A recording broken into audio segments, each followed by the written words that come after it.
Terima kasih pemirsa, Anda masih bersama Kominfo Newsroom. Pemirsa, dalam rangka mempersiapkan pemerintahan berbasis digital, Kementerian Komunikasi dan Informatika melakukan peningkatan integrasi pusat dan daerah melalui Pusat Data Nasional. Hal ini tentunya untuk mendukung pelayanan publik yang efisien, efektif, dan juga transparan. Selain itu juga diharapkan mampu mendukung kepentingan pengambilan kebijakan berbasis data. Lantas pemirsa, sejauh ini seperti apa peningkatan integrasi pusat dan daerah melalui Pusat Data Nasional? Kita akan bahas dalam dialog Kominfo Newsroom. Saat ini sudah bersama dengan kita Bapak Bambang Dwi Anggono selaku Direktur Layanan Aplikasi Informatika Pemerintahan. Assalamualaikum Pak Bambang. Waalaikumsalam warahmatullahi wabarakatuh. Selamat siang. Selamat siang Pak. Salam sehat ya Pak. Salam sehat Mbak Mona. Baik, Bapak, ini kita berbicara mengenai Pusat Data Nasional yang saat ini memang diperbincangkan oleh banyak orang.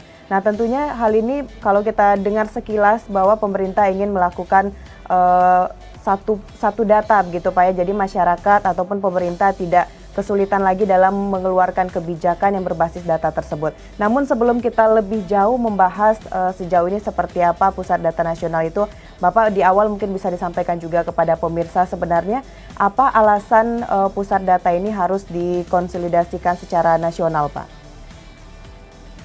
Baik Mbak Mona, jadi ini pertanyaan sangat menarik yang pertama. Jadi pemerintah menyadari bahwa kebijakan terdahulu itu menyebabkan terjadinya silo-silo dalam pengelolaan teknologi digital pemerintahan. Sebagaimana Pak Menteri pernah sering sampaikan bahwa saat ini kami mengidentifikasikan ada kurang lebih 2.700 pusat data atau ruang server yang dikelola oleh sekitar 630 instansi pemerintah pusat dan daerah. Begitu banyaknya pusat data itu menyebabkan berbagai efek domino yang sangat luar biasa. Yang pertama dari aspek pembiayaan tentu saja terjadi pemborosan. Yang kedua dari aspek keamanan informasi, makin besar keamanan informasi, makin banyak pusat data yang dikelola oleh instansi pemerintah, maka makin besar potensi serangan siber. Dan kita semua melihat ya beberapa informasi terkait dengan kebocoran data pemerintah dan sebagainya, baik yang terpublikasikan dan mungkin yang tidak terpublikasikan. Kemudian yang aspek berikutnya adalah kalau kita berbicara tentang satu data, karena kenyataannya saat ini begitu banyak data center tersebar di instansi pemerintah dengan jumlah aplikasi kurang lebih 24.000 sampai 27.000 aplikasi yang dikelola. Sebaran aplikasi database-nya pada sekian banyak data center itu luar biasa, sehingga integrasi data untuk mewujudkan data tunggal nasional atau master data Indonesia dalam bendera satu data Indonesia itu menjadi lebih sulit untuk diwujudkan. Yang lebih yang dampaknya lebih signifikan lagi kalau kita lihat adalah ketika kita menggunakan data yang berbeda-beda, setiap kementerian, lembaga, daerah menggunakan data yang berbeda-beda, mereka olah sendiri, mereka analisa sendiri, mengajukan suatu informasi. Informasinya pun akhirnya sesuai dengan data yang mereka miliki. Akibatnya apa? Informasi yang dihasilkan antar sektor, antar pemerintah itu menjadi berbeda-beda. Kenapa? Karena basic data yang dianalisanya berbeda-beda, sehingga pengambilan kebijakan secara nasional, regional maupun tingkat lokal itu menjadi tidak menjadi kurang, validitasnya menjadi kurang tinggi begitu. Ini dampak-dampak dampak-dampak yang kelihatan langsung. Kalau kita lihat dari sisi kedaulatan negara juga demikian, Pak Menteri selalu menyampaikan sudah saatnya kita aware terhadap kedaulatan negara. Nah, beberapa instansi pemerintah itu menempatkan data mereka pada penyedia pusat data asing, sehingga potensi terganggunya kedaulatan data atau potensi data itu dikuasai oleh pihak asing juga terbuka. Oleh karena itu, kebijakan pusat data menjadi satu hal yang sangat strategis untuk mengkonsolidasikan 2.700 pusat data itu menjadi beberapa unit pusat data yang dikelola secara cloud computing, government cloud computing dalam satu manajemen untuk menghasilkan output yang optimal bagi pengambilan kebijakan bangsa ini, negara ini. Begitu, Ya, Mbak Mona. baik. Berarti kalau melalui penjabaran yang telah Bapak sampaikan tadi, dapat disimpulkan bahwa saat ini kondisi pusat data di Indonesia itu sangat bervariasi begitu Pak Bambang ya, dan memang banyak faktor yang harus dipersiapkan untuk kita dapat mengelola pusat data tersebut. Baik, kalau begitu Pak, sejauh ini seberapa besarkah integrasi satu pintu ini bisa menjadi acuan pengambilan kebijakan, dan apa penyajian ini apakah bisa lebih akurat gitu Pak? Ya, kita ambil contoh ini. Beberapa kebijakan kita ambil contoh dalam kondisi COVID kemarin, duplikasi penerima bansos itu juga sangat tinggi. Hal itu terjadi karena antara daerah memiliki data sendiri, antar daerah memiliki data sendiri, antar daerah dalam provinsi punya data sendiri, kemudian pusat juga punya data sendiri. Dengan tidak terpadunya data ini, maka duplikasi atau ada pihak yang tidak dapat sama sekali bisa terjadi.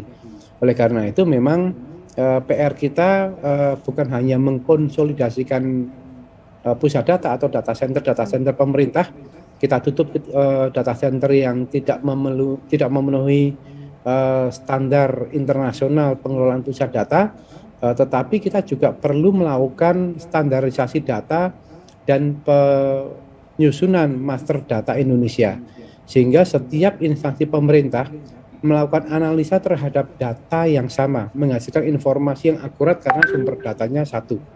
Begitu Mbak Mona. Baik, berarti tentunya saat ini karena adanya perbedaan antara data daerah dan juga data di pusat, maka pemerintah ini belum mampu untuk melakukan inventarisasi data begitu.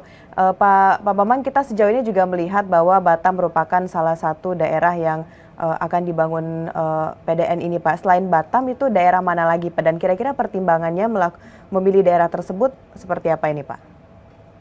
Ya, saya ingin mengawali dengan sebuah pemahaman terkait dengan pusat data dulu ya.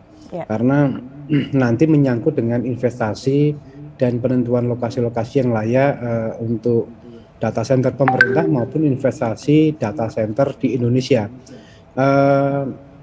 Sebenarnya kalau kita memahami pemahaman pusat data tidak diukur dari berapa besar prosesornya, memorinya, storage-nya gitu. Tetapi penggunaan data secara nasional kita bisa hitung melalui penggunaan dengan tolok ukur watt atau penggunaan ukuran listrik.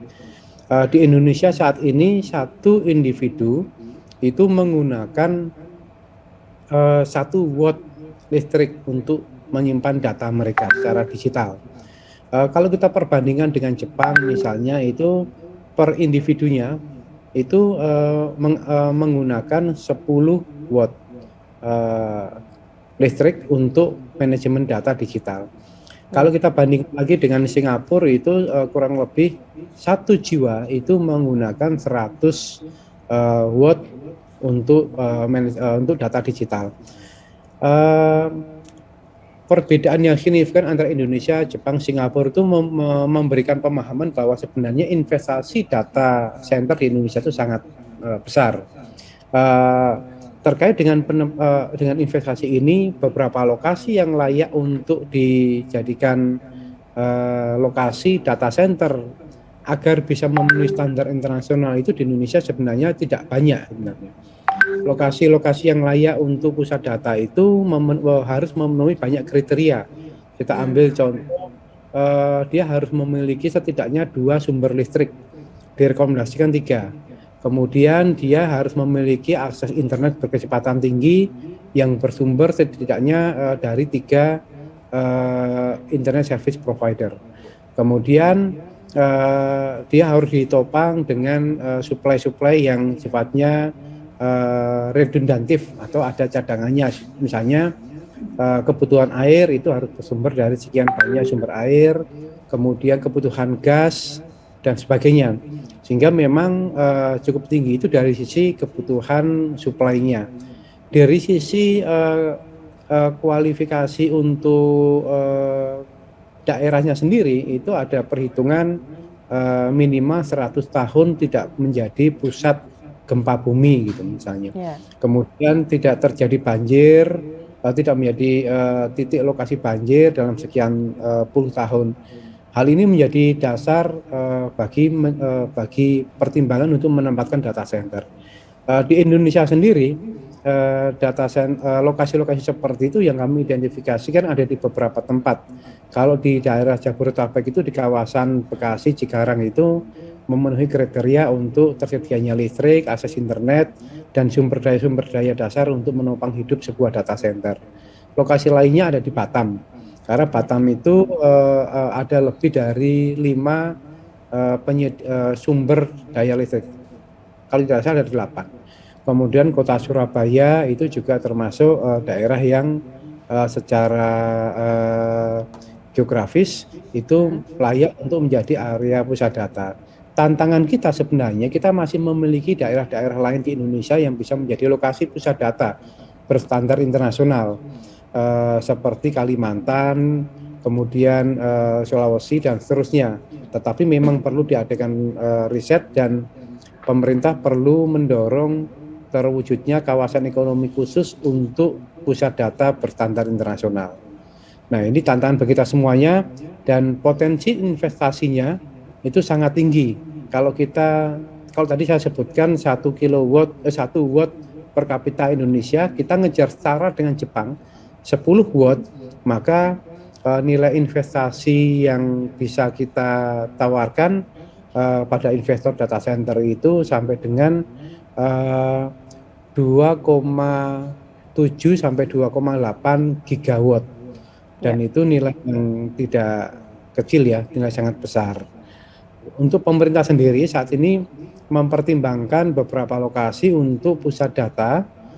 Yang pertama ada di kawasan Cikarang, karena memang kawasan ini sudah banyak riset menghasilkan bahwa sangat cocok.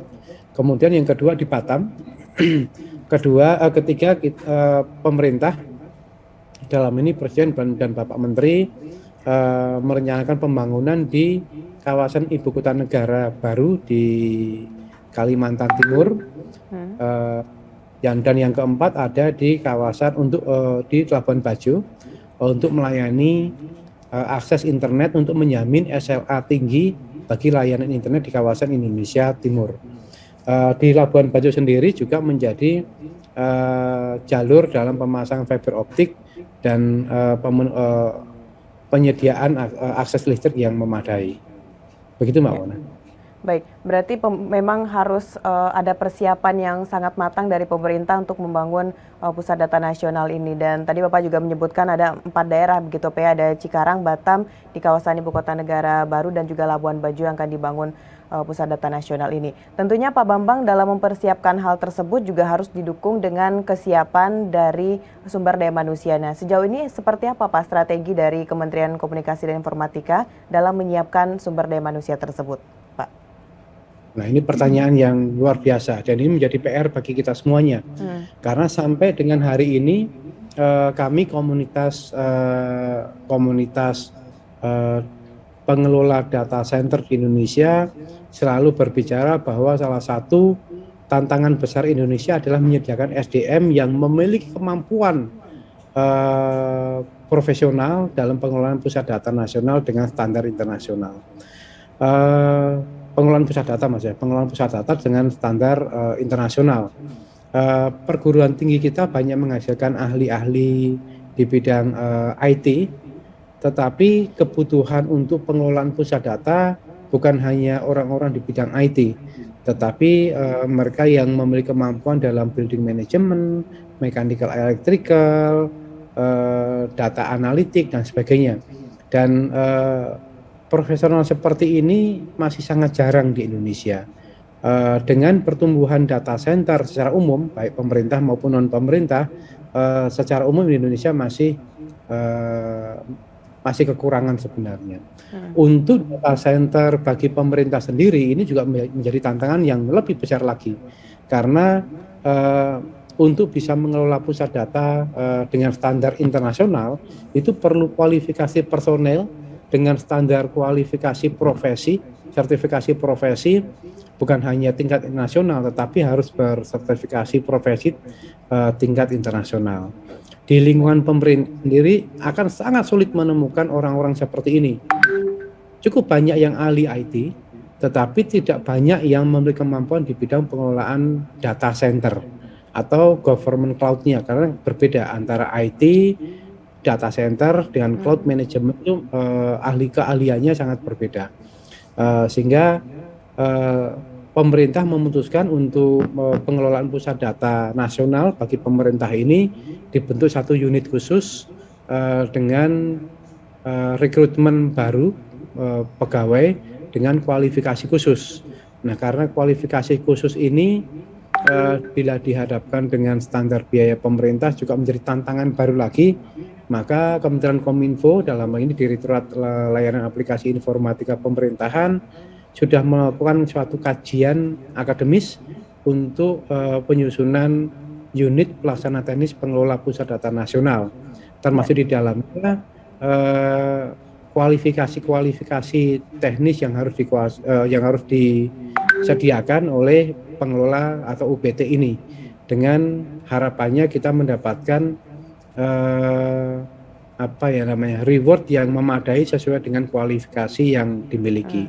Kalau tidak, pemerintah akan kesulitan untuk bisa menemukan orang-orang profesional yang mau jadi pegawai negeri tetapi digaji dengan standar pegawai negeri yang menurut ukuran orang IT di Indonesia pun masih dianggap terlalu sangat kecil gitu. Dan saat ini kita sedang dalam proses untuk pengurusan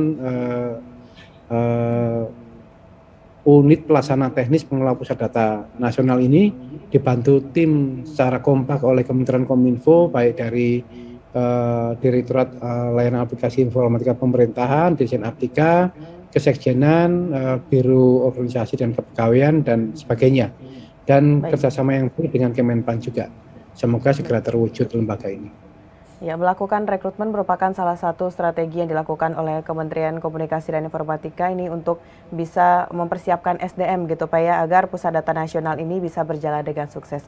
Baik Pak Bambang, terima kasih Pak telah memberikan informasinya terkait dengan bagaimana persiapan dari Kominfo saat ini untuk menyukseskan Pusat Data Nasional ini. Kita akan tunggu informasi terbaru dari Pak Bambang terkait dengan bagaimana sejauh ini pusat dan daerah melalui Pusat Data Nasional tersebut.